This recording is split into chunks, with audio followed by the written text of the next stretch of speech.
Hey guys, my name's Matt Higbee, and I'm the creative director on PlanetSide 2. Today we're taking a look at some of the factions and talking a little bit about what these factions are all about. First up, we have the Terran Republic. The Terran Republic are what I would call the most professional military of the three factions.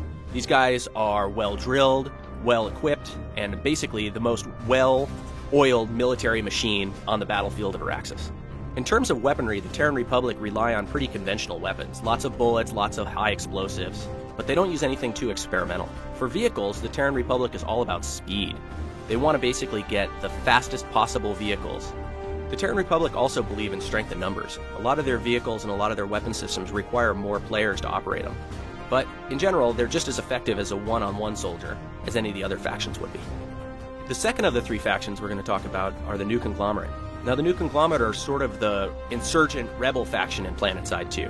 These guys basically use whatever they can get their hands on, from old mining equipment to experimental weaponry, and they really aren't going to say no to anything that works.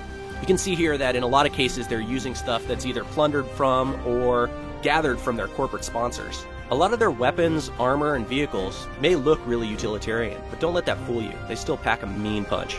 For the most part, the NC weapons and vehicles are built around hitting hard and lasting long in fights, so they can take the most damage and dish out the most damage, although they might not be the most maneuverable or the fastest on the battlefield.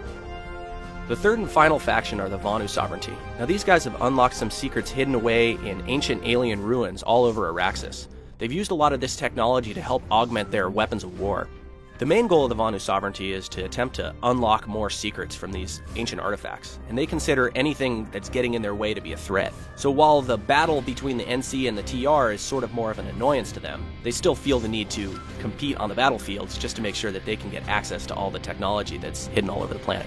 The Vanu Sovereignty have the most advanced technology on the battlefields of Araxis. They use things like plasma warheads and lasers to get the job done. They also have magnetic propulsion systems in their vehicles, which allow them to be maneuverable in ways that conventional vehicles just can't match. The whole PlanetSide 2 team is really thrilled with how we're progressing so far, and we can't wait to show you guys more. Make sure you follow us on Twitter and Facebook so you can keep up to date with the latest and greatest news.